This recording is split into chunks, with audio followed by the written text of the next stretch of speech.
आज आपण जे 11व्या क्रमांकाचं ज्योतिर्लिंग आहे त्याची पुरातन कथा बघणार आहोत।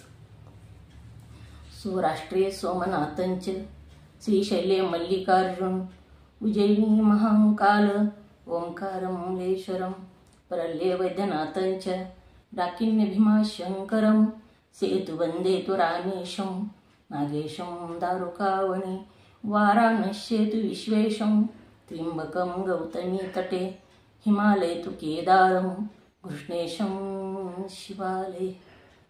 हिमालय तु केदारम कृष्णेशम शिवालय हा केदारनाथ ज्योतिर्लिंग जी आहे 11व्या क्रमांकाचं ज्योतिर्लिंग आहे। ह्या ज्योतिर्लिंगाची पुरातन कथा आपण आज बघणार आहोत। ही ज्योतिर्लिंग कसं स्थापन झालं ह्याची कथा आपण बघणार आहोत।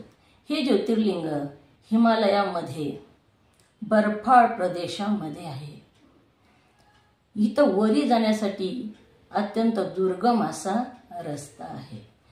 गौरी कुंड हिमालयाच्या पायथ्याशी आहे आणि तिथून वरी जाण्यासाठी लोक वेगवेगळ्या वाहनानं वर जातात आपल्या आपल्या परीनं। कोणी घोड्यावर जातं, कोणी कंडीमध्ये जातं, कोणी डोलीमध्ये जातं, कोणी पायी जातं। अशा प्रकारे तिथून वर जातात। हे गौरी कुंड जी आहे ती गरम पाण्याचं कुंड आहे। तिथं लोक स्नान करतात आणि तिथं मुंडकं म्हणजे डोकं छटलेला असा गणपती आहे। ह्या ठिकाणीच शंकरानं गणेशाचं मुंडकं छटलं होतं आणि पुन्हा त्याला हत्तीचं मुंडी लावण्यात आलेली होती। ते ठिकाण म्हणजे हे गौरी कुंड आहे। इथून वरी दुर्गम अशा हिमालयामधून वरी दर्शनाला जाता येतं। ही ज्योतिर्लिंग जी आहे त्याची पुरातन कथा अशी आहे। एकदा पांडवांनी कृष्ण परमात्म्याला विचारलं, देवा आम्हाला स्वर्ग प्राप्त होईल का? तेव्हा कृष्णाने सांगितलं, नाही, तुम्हाला स्वर्ग प्रथम तुम्हाला नरक भोगावा लागेल आणि नंतर तुम्हाला स्वर्गाची प्राप्ती होईल। ह्या महायुद्धामध्ये तुमच्याकडून तुमचे आप्त गुरु बंधू यांचा संहार झालेला आहे, म्हणून तुम्हाला आधी नरक भोगावं लागेल आणि पुन्हा स्वर्गाची प्राप्ती होईल।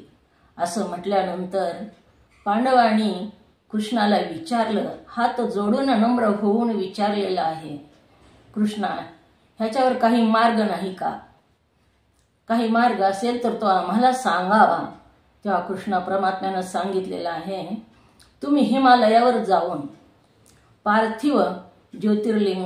पार्थिव लिंगाचं पूजन करून जर तुम्हाला शिव परमात्म्याचं दर्शन झालं तर मात्र तुम्हाला स्वर्ग प्राप्त होईल।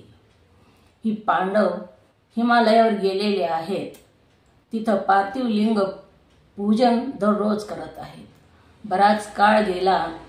एके दिवशी तिथं म्हैशीचं जे पिल्लू असतं त्याला आपण हल्या म्हणतो ते तिथं दिसलेलं आहे। हा प्राणी इथून कुठून आला असं सगळे विचारू लागले। तेव्हा धर्मराज म्हणू लागला, हे शिव परमात्माच आपल्याला दर्शन देण्यासाठी आलेले आहेत।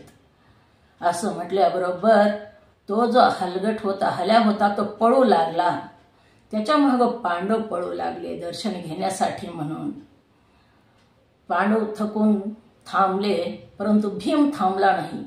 भीम गदा घेऊन त्याच्या मागं पळू लागलेला आहे आणि भीम जवळ आलेला बघून त्यानं त्या पशूनं जमिनीत डोकं घातलं, मुंडकं जमिनीत घातलं।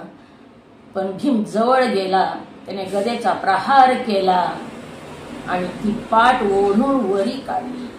मुंडकं मात्र जमिनीतच होतं। ते मुंडकं पशुपतीनाथ मध्ये प्रगट झालेलं आहे। जो त्या पाठीचा भाग आहे त्या पशुचा तो मात्र केदारनाथ म्हणून प्रसिद्ध झाला।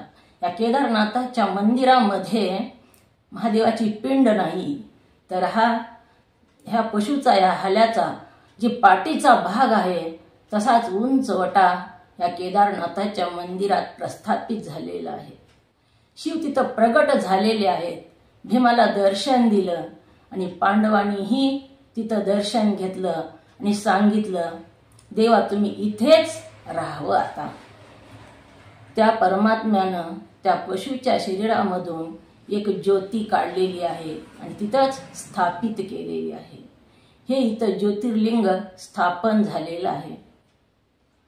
ह्या पशुच्या पाठीवर भीमानं गदा मारलेली होती आणि गदा मारली म्हणून भीमाला पश्चाताप झाला. ज्या ठिकाणी गदा मारली होती, देवालाच मी कशी गदा मारली असं त्याच्या मनाला वाटू लागलं. ज्या ठिकाणी गदा मारली होती त्या ठिकाणी भीमानं लोणी आणलं, तूप आणलं आणि ते जागा ते चोळू लागले. म्हणून आजही केदारनाथाला लोणी चोळण्याचा पद्धत आहे किंवा तूप चोळण्याची पद्धत आहे. ह्या केदारनाथामध्ये बेल फूल काही वाहत नाहीत, तर तिथं लोणी लावतात. अशा प्रकारे हे केदारनाथाचं ज्योतिर्लिंग स्थापित झालेलं आहे. ह्या हिमालय पर्वतामध्ये, डोंगरामध्ये पंडू राजा एकदा फिरत फिरत आपली पत्नी माद्री हिच्याबरोबर फिरत फिरत गेलेले होते आणि त्यांच्याकडून एका ऋषी पत्नीला बाण लागून तिची हत्या झाली. त्या ऋषीने शाप दिला, माझी पत्नीची हत्या केलीस, तू ही स्त्रीला स्पर्श केला की मरून जाशील. बरेच दिवस झाले माद्री बरोबर एकांतात ह्या हिमालयामध्ये फिरत असताना त्यांना मोह माद्रीचा झाला आणि त्यांच्या शरीराला स्पर्श केला. तिथेच त्या पंडू राजाचा अंत झाला आहे. तिथे त्या ठिकाणाला पांडुकेश्वर असं म्हणतात. पांडवाचं सुद्धा स्वर्गरोहण ह्याच हिमालयामध्ये झालेलं आहे. ज्या ठिकाणाहून पांडव स्वर्गाला गेले त्या ठिकाणाला स्वर्गरोहण असं नाव आहे. हे केदारेश्वराचं मंदिर पांडवकालीन आहे, पांडवांनी बांधलेलं आहे. खूप प्रखर असं ह्या केदारनाथाचं मंदिर आहे. इथून मंदाकिनी नदी वाहते. त्या मंदाकिनी नदीला स्पर्श केला, तिथलं पाणी पिलं तरी सुद्धा मोक्षाची प्राप्ती होते असं म्हणतात. असं हे पवित्र पावन केदारेश्वराचं मंदिर आहे. ह्या हिमालयामध्येच एक देवीचं मंदिर आहे, धारादेवी म्हणून. आणि ही धारादेवी या हिमालयातल्या प्राण्याचं रक्षण करते अशी ही देवी आहे. तिथल्या सरकारने तिथं विजेचा प्रकल्प उभा करायचा म्हणून त्या देवीचं मंदिर हटवण्याचा निश्चय केला, हटवण्याचा आदेश दिले. अनेक साधू संतांनी सांगितलं, ही मंदिर हटवू नका, ही मंदिर बाजूला काढू नका, ही देवी संरक्षण करणारी देवी आहे. परंतु तिथल्या इंजिनियरने सांगितलं, आपण मंदिर पाडायचं नाही, डोंगरासगट आपण ते मंदिर बाजूला काढून ठेवू. मी तसंच केलं. ते डोंगरासगट मंदिर बाजूला काढून ठेवलेलं आहे. परंतु अवघ्या 4च तासामध्ये प्रलय झालेला आहे आणि सर्वस्व तिथलं वाहून गेलेलं आहे. परंतु ह्या केदारनाथाच्या संरक्षणासाठी एक वरून शिळा आली आणि त्या मंदिराचं त्या भीमशिळेनं संरक्षण केलेलं आहे. सर्व काही वाहून गेलं पण मंदिराला मात्र धक्काही लागलेला नाही. असं पुण्य पावन असं केदारेश्वराचं मंदिर आहे. इथल्या दर्शनानं मुक्ती मिळते, मोक्ष मिळतो असं सांगितलेलं आहे. माझा जर व्हिडिओ तुम्हाला आवडला तर सबस्क्राईब करा, लाईक करा.